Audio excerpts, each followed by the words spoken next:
The backstory is I'm from here. I grew up here, moved here when I was 6, I think. Spent most of my childhood in Crumpton, on a farm in Crumpton, the Schuman's farm. And then in high school, we moved to a farm in Morkneck. But so Kane County High School graduate, and then I went to Washington College for a couple of years until I ran out my scholarship. I grew up in Southern California. Yeah. Simi Valley. Oh, yeah. Suburbs of LA, nothing exciting. I moved to San Francisco as soon as I could, and that's where we met. I was there for about 15 years. My compass had always pointed back here. I didn't think it was going to be until a little later in life, but I'm very aware of the constraints of making a life here.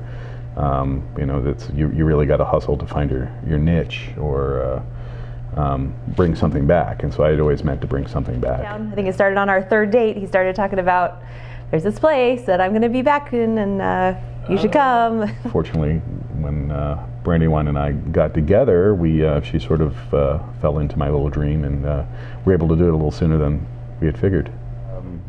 I was a very proud bartender. It's the only thing I've ever wanted to do, and the only thing I've ever been good at. And happened to land in San Francisco in '90. I moved there in '99 when it hadn't the movement, the resurgence of cocktails as a thing, as a culinary thing, hadn't quite happened yet. It just happened to be there when there were maybe 15 of us that were kind of in the same boat, and I don't think it would have happened. We wouldn't be talking about this if we hadn't been able to band together.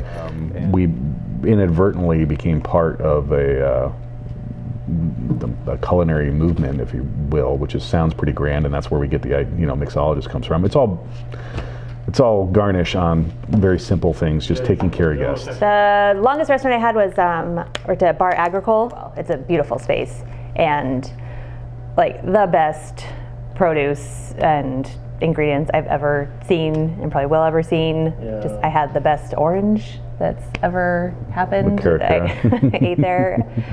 Just a very, very special place where it was kind of like, money's no object, we just want the best of the best, and we're going to get it for you. And so I got to play around with amazing stuff, and that definitely formed my way of cooking, like ingredients first and thinking about the farmers and where things come from. She's underselling herself a little bit with her staging for a year. She worked in 2 Michelin kitchens while doing that. So it was a hell of a training program with some of the top in the world. I turned 21 in the bar that we're sitting in right now. I lived above the restaurant on the 3rd floor before it was a restaurant, but most of my time at Washington College I lived up there.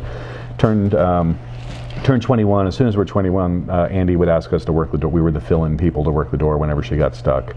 I attended bar here for a bit when I was in DC. I would come back on Saturday nights to attend bar, and even before then, this was sort of my parents' friend group. This was a focal point. This was a big deal, this place. So it's always been, I say this a lot, but this is sacred ground that we're sitting in for me. So I kind of always knew I would have it. Fortunately, I have a fantastic landlord who's also a backer, and a team with Jay Yerkes and his team who are doing our construction, an architectural team who I'm just getting to know, but they are all on board with my vision of working modularly. So let's get a full scope of how good can we make these buildings. How interesting can we make these businesses and feed off each other? Cool, we have that. Now, what do we know for sure we can do? Well, we know for sure that the bar is usable and that I know how to do this business. So this is hence LTO. Like, let's just get this up and running. Let me throw some stuff up against the wall and see if it sticks. Do what I'm good at, the one thing I'm good at, 10 bar, and bring a little life back into the building so we can see where it hurts, and where the real problems are and where the opportunities are. And it's performing. I'm not going to say we're as busy as I had hoped, we're open every night. I have staff that are coming in and taking home money every night, so that's good. You know, we're we're functioning. Yeah. That's great. Phase 2 was getting a little wine bar open down in the on the piano side.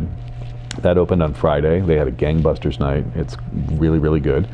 I say they, it's really we, but got some more life into it. If I can get my act together on Thursday or Friday, the bottle shop will open. And all of a sudden we have three businesses who are all really the same.